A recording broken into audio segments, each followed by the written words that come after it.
This is a Disproportionate Response by Trin, SSJTrinity. Part 4 of Surrogate, the Director's Cut. The rating is mature. Archive warning, graphic depictions of violence. Category is general. The fandom is Malevolent, the podcast. Additional tags. Forced family. Cthulhu mythos. John is afraid for Arthur, and he should be. Hoster's pretty damn good at breaking people. Fortunately, it seems that Faroe is pretty damn good at putting them back together. FYI, there are a couple sentences of graphic violence, but I promise, not too much. Voices by Lynn Larsh as John, Jasper as Arthur, Charlie Golightly as the cultist, Choco as Purse, Vmprsm as the narrator and Faroe, Flamia as Shub-Niggurath, SSJTrinity, Kraiva, and Somniate as the work introduction. Editing by Flamia. Directed by Vmprsm. Transcript by Saffron. Created and posted with permission from the authors of Surrogate, the Director's Cut. It's been 6 months since Arthur broke. 6 months since Cain forced him into Hastur's service, on threat of Faroe's life. Arthur's sanity may be shaky, but that hasn't hurt his skill. A musical talent like his is rare, even in the Dreamlands, and he's gaining a reputation.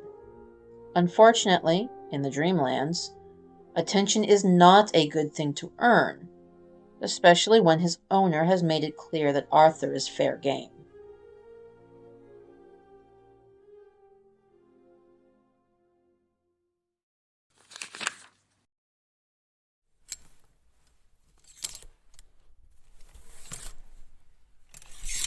You still owe that disgusting jubilee at the end of the week.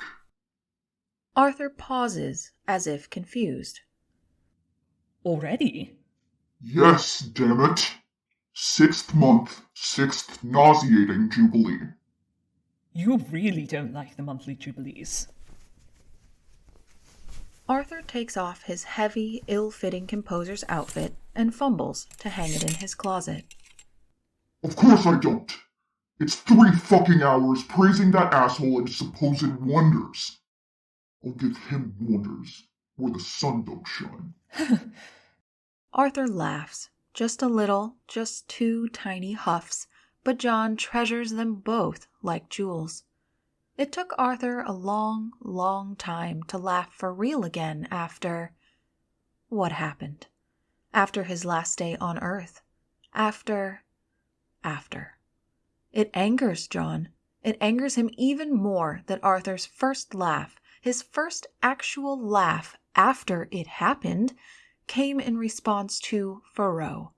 She's the one who broke him. She doesn't deserve anything from him, that little witch. I didn't know you knew that phrase. I mean, I've heard it, but I certainly never used it. Well, it filtered through. John somehow gives an impression of a cat preening. Finish the damned jubilee already. I don't think I can listen to you mumbling praises to King Clackbox another day. I don't even know what the words mean, John. I match according to the rhythm and rhyme he puts in my head. That's all. Which I still don't understand. Why isn't it sinking in? You should be able to understand it by now. Even she... Faroe is picking it up quite fast. Her mastery of Relahian, supposedly impossible, but the Lesters were full of impossible, is solidly good. More proof in John's mind that she is fucking unnatural and should be put down, but whatever.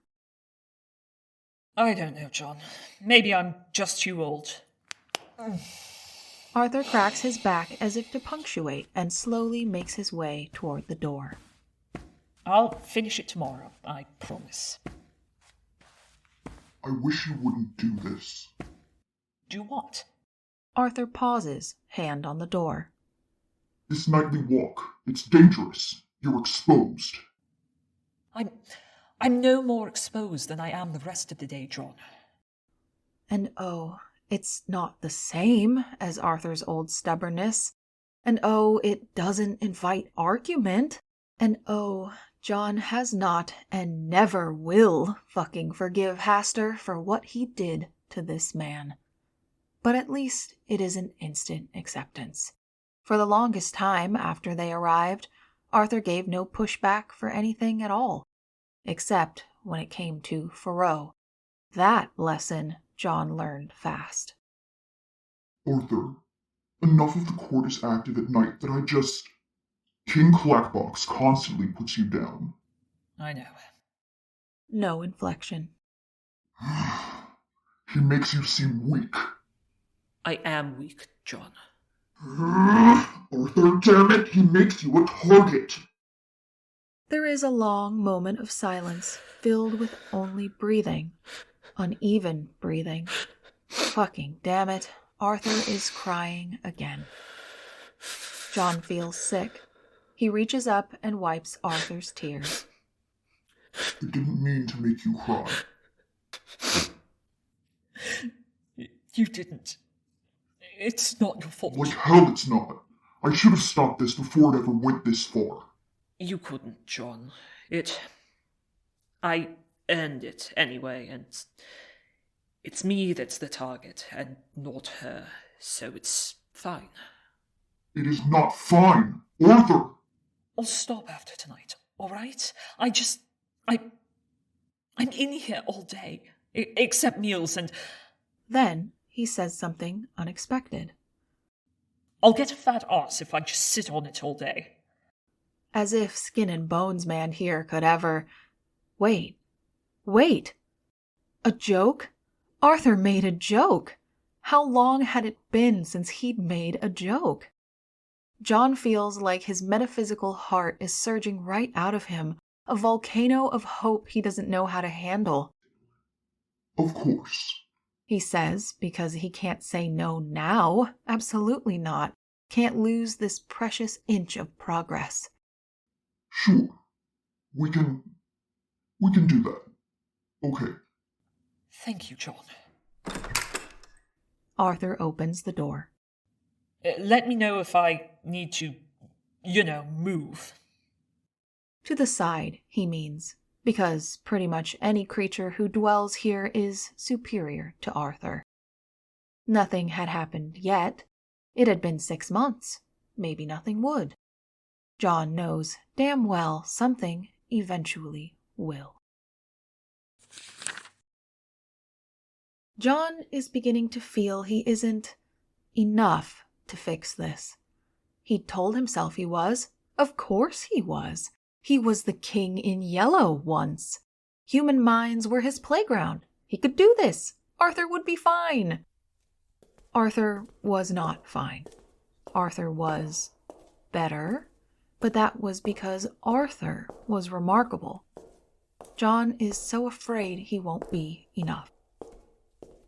The halls are weirdly empty tonight, Arthur. Arthur fails to find that as worrisome as he does. No one to bow and scrape for, then. Maybe he just needed more contact? Conversation? Friends were, of course, right out the window. Not that John has any faith in the sort of friends Arthur apparently chose. Co-workers couldn't happen. He had no family. John would not count Faroe. John alone wasn't enough. And he hadn't been, had he? Hadn't seen it coming. Hadn't put together the clues from the constant barrage of cruelty, the subtle, dismissible reminders over and over of what Arthur had lost.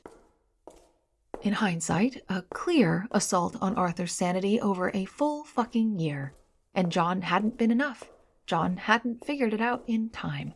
And he has not and never will fucking forgive himself. Their route is set. The construction of Hastur's palace is kind of bizarre, more complicated the further one went in, but the outer portion is essentially a huge ring. Windows on the left show various scenes from the Dreamlands, each different, often changing.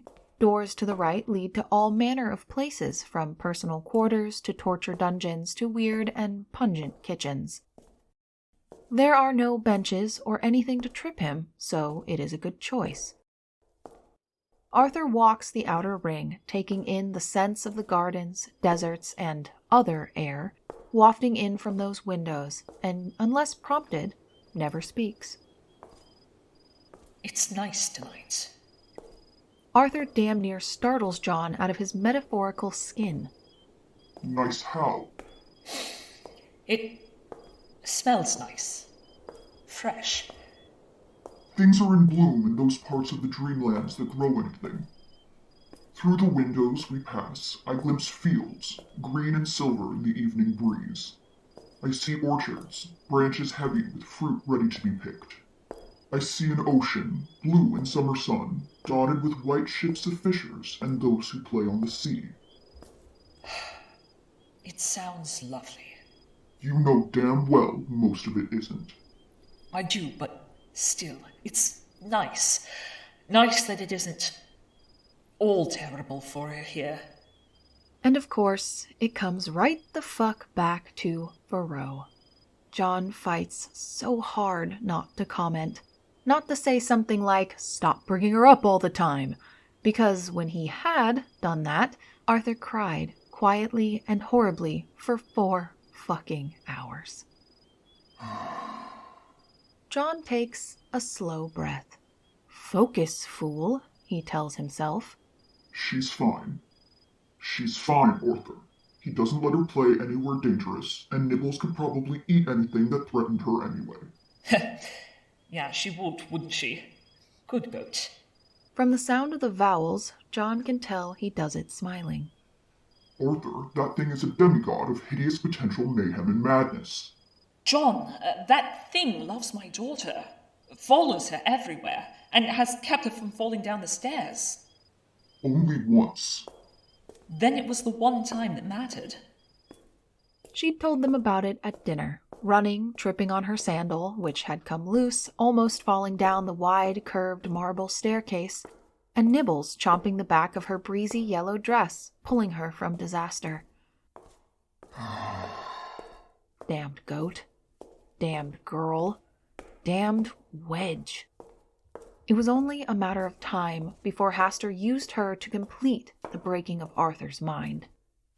If John could destroy that human child, he would. Her existence is a threat to Arthur. He almost lost Arthur. The whispers. The whispers are back. Deep inside Arthur, John shudders as things, beings, entities as great as Cain and greater offer, tempt, and promise. They vow such things if he'd make them a deal. Revenge, torment, suffering. The screams of his other half. The things they would do if he offered himself, half of the one to be tortured, to them without reserve. But none of them offer Arthur safety in return. It's odd, sometimes. These beings, ancient, eternal, so fucking wise, just miss the point so easily. Cain didn't miss it, but then Cain goes slumming among mortals all the time, and picked up at least a few things. Regardless, Arthur doesn't see Faroe as a wedge. He believes Hastur loves her. Arthur is a fool. Arthur stops walking. John was distracted and didn't see a person in the shadow of an open door. The person has a knife to Arthur's throat, right where the white scar screams of past failure, where the white scar shows where to dig in. Shit! Hush now. John has never heard him before. My queen, I have him, and with my life's blood, to bring you forth. And without any other warning, he takes that knife and stabs himself. He does not fall, but his arterial spray hits the floor and summons something worse. A blush of oddly pink power splashes like smoke and rises to fill the hall, expanding like spilled perfume, somehow sweet and sour, rotted and rich, making Arthur choke and cough. Arthur! Arthur doesn't move. What steps out of that pink foulness is a being in a guise, the kind of guise that means nothing good, that only looks human from a distance, that does nothing to hide the horror within. Her eyes are solid black, and her smile is a mockery of happiness. This is he. Yes. Gurgles her twice-damned cultist with his last wet breath and falls to the floor. Arthur should have tried to run, should have done something the moment that blade left his throat. Arthur, whole, would have. Arthur, broken, just stands there. Arthur, do something! She holds out one lovely slim hand, and now running ceases to be an option. Textured pink tendrils rise from the floor to wrap him tight, hard, crushing, and his cry is wheezy and weak. No! Arthur! Fight it! What the fuck is wrong with you? Fight! The whispers, the whispers. Still, none of them offer salvation for Arthur. None of them offer anything but revenge and now freedom from her grasp. They don't understand. They just don't fucking understand. Let him go! She ignores him completely. You are Arthur, the court composer, the loathed slave of the king in yellow. You poor thing. This isn't personal. It's merely a message. I am the one among our brood to create such music and own such songs. You? Oh, I've heard of you. Your sweet honey harmonies, your sad and haunting strains. Your meager talent has given my brother heirs. I will now correct this folly. Arthur has not answered. His head hangs. Arthur! This is all you have to give me? I'd hoped for more. His reply is barely a whisper. I don't know what you hoped for. This is all there is. Her delicate fingers twitch. He is squeezed. 2 ribs crack, sharp like gunshots. Arthur! Fuck! You bitch! You let him go or I swear I will! But Haster's illusion holds strong, even now, and she has no idea who John truly is. She silences him. It is instant, choking, the same way he was silenced when Haster caught them the first time, so many years ago. John rages, roars, threatens, but now no one can hear him at all. Her tendrils shift, gripping Arthur's limbs, stretching him, pulling him taut. Well, I suppose you will at least scream. I'm sorry, John. And then she begins to peel him.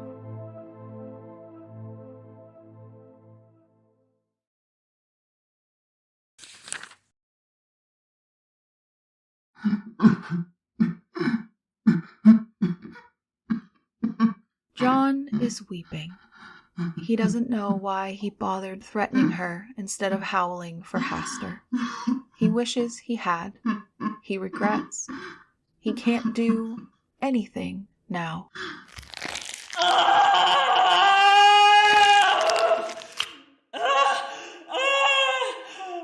Arthur screams, jagged, as his skin is peeled from his scarred throat right down his body, revealing muscles, ripping off his nipples, exposing him to the waist in a way no human ever should be. She's not just killing him. This is a statement. And yes, they hear it.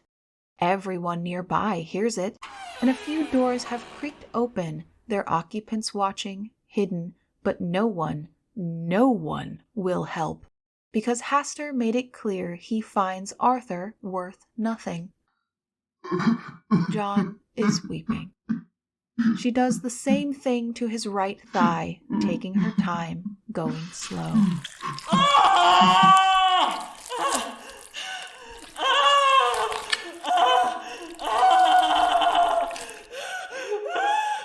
He's twisting less now, limbs stretched by her horrible pink tentacles.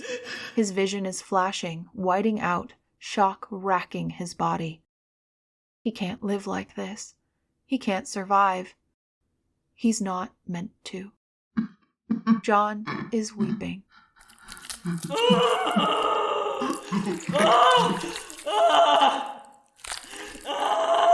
Arthur's cries weaken. There, promises the monster in such mockery of mercy that John wants to throw up. It's almost over. I'll find you, Arthur. John knows he's unheard, vowing every word, preparing to make a deal with whatever will have him, because once Arthur is gone, nothing else will matter. I'll find you in the dark world, Arthur. I'll find you. A new scream cuts the air. High, shrill, meaningless, human, but the sound that follows it is not. This cry is terrible, nightmarish, maddening, disturbingly ungulate. Arthur still can't see, and Arthur is whimpering, and Arthur is limp, and Arthur's blood is dripping, and Arthur's arms are dislocating, and Arthur's life is slipping, and... The goat is screaming? No, that's not it. Nibbles is lifting Faroe's scream somehow, enhancing it, casting it through the world like a knife through flesh and spirit, and... Faroe shrieks like a passing train, and the king arrives.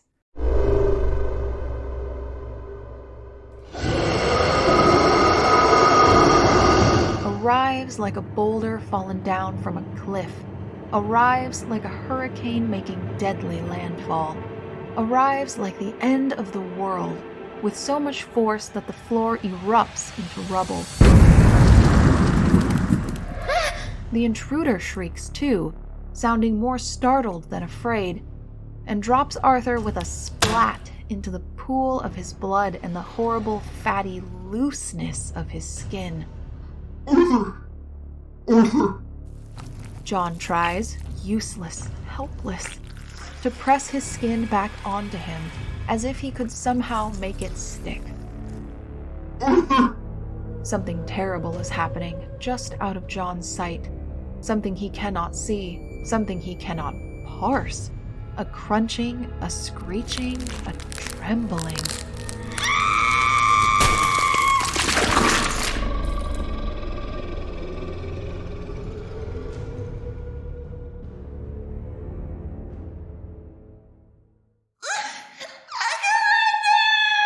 Sobs Arthur's child from the far end of the hall. Nibbles holds her back. Nibbles, who somehow protected her from flying stone. Nibbles, who is now standing over Arthur with 8 billion mouths and eyes that make no sense, and... Oh, you poor thing. John hears a mocking rebuttal to the sister's words. And then there is movement, the shocking jolt of magical transport. But before that happens, just before, John catches a glimpse of wildly flung power, of ichor recklessly spilled, and thinks Haster has lost his God's damned mind.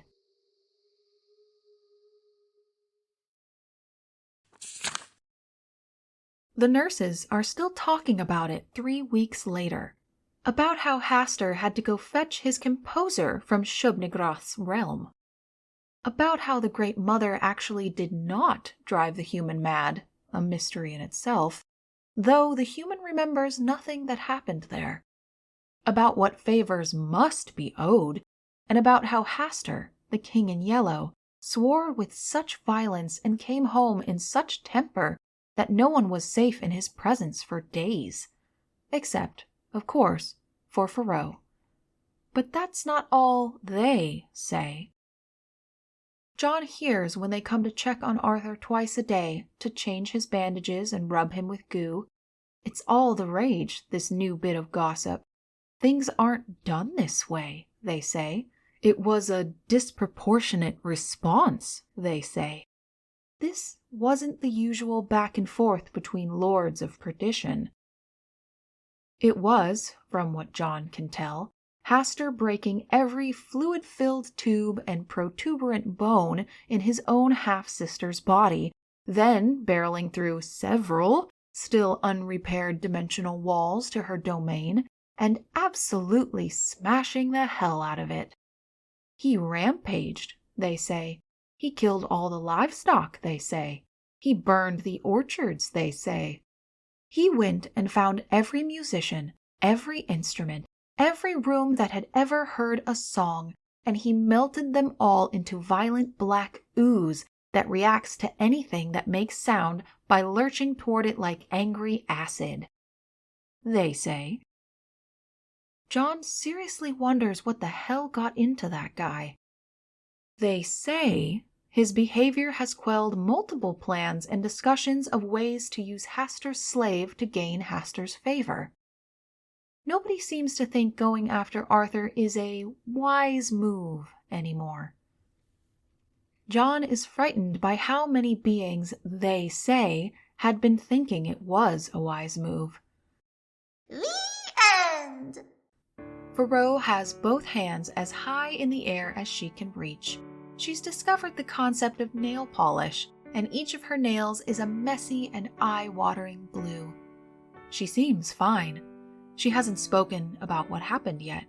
She hasn't had any nightmares yet. Arthur laughs, and it's real and it's sweet, and John is jealous. That's wonderful, Faroe. He's slurring a lot less these days, and he can properly smile without wincing in pain.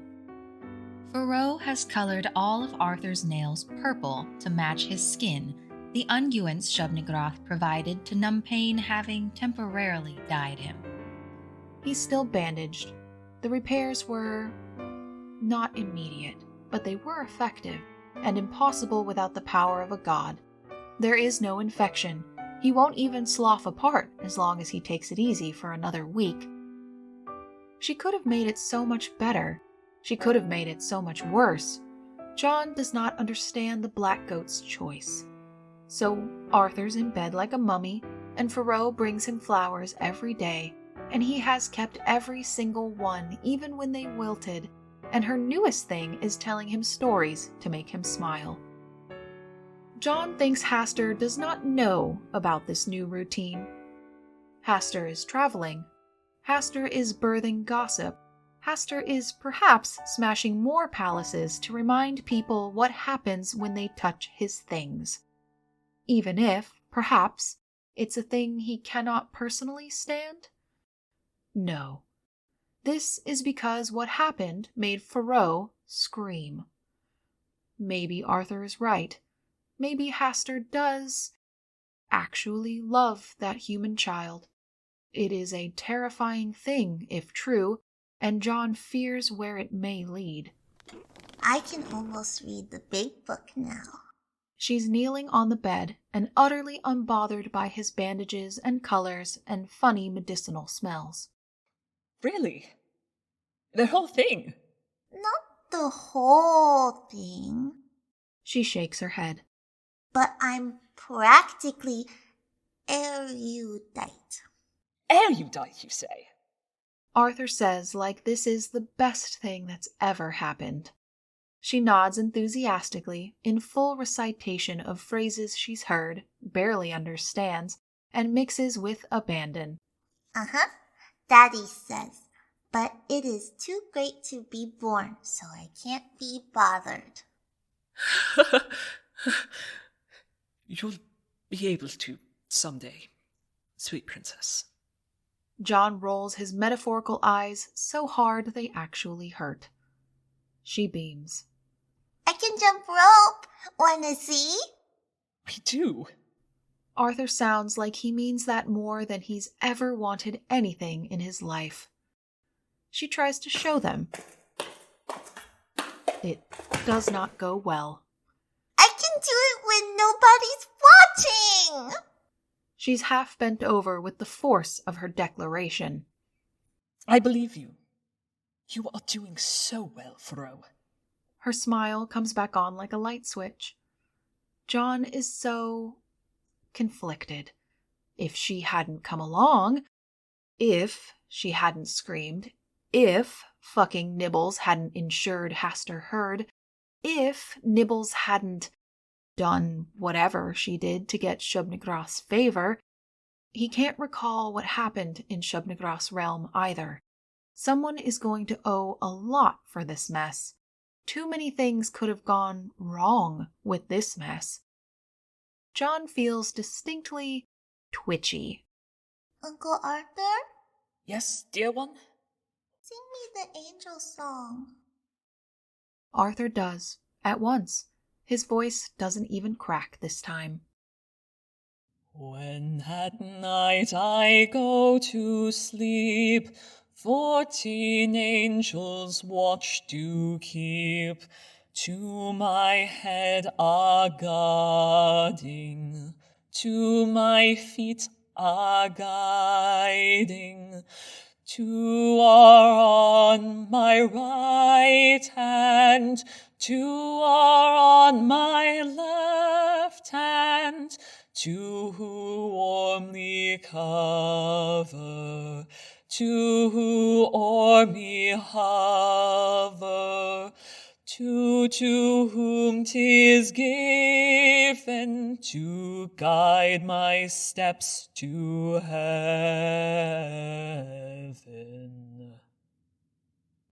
He'd told John what it was, explained about some opera called Hansel and Gretel, about this moment in the tale where the children comfort one another when lost in the woods. He'd also told John that it was sung about 2 octaves higher than he could do it, but John thought it sounded perfect in Arthur's smooth, warm baritone. John is soothed as Arthur sings.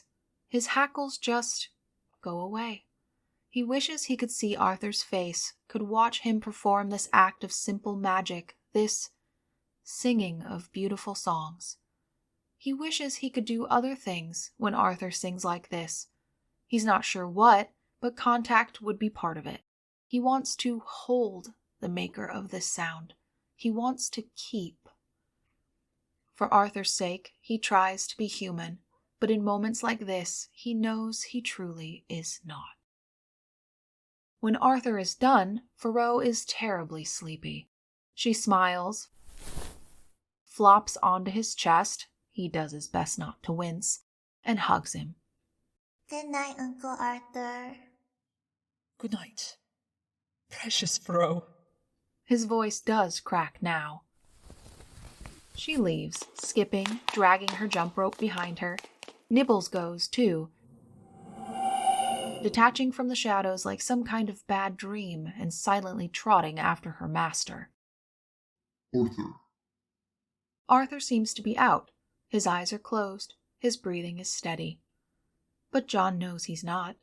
Arthur is floating in contentment, in the all too fleeting gift of happiness. That was beautiful, Arthur.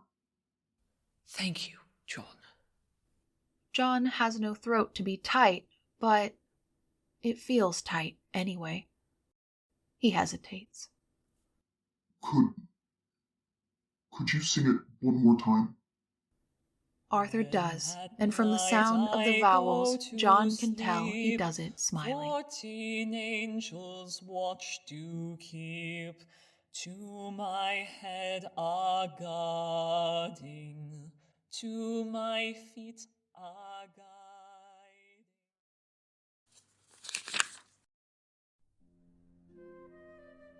If you enjoyed this production of Surrogate, the Director's Cut, please read the original written work on AO3, where it is still actively updating as of January 2024. A link is in the work notes, where you can also find the social medias of all the production cast. Malevolent was written and produced by Harlan Guthrie, and all characters depicted here belong to their respective creators. The cast and management produced the show for no monetary gain, and all rights remain with the authors. Any sound effects or music used in this production were obtained legally or created by the production cast. Please let us know your thoughts, and, as Kane would say, stay tuned for the next episode!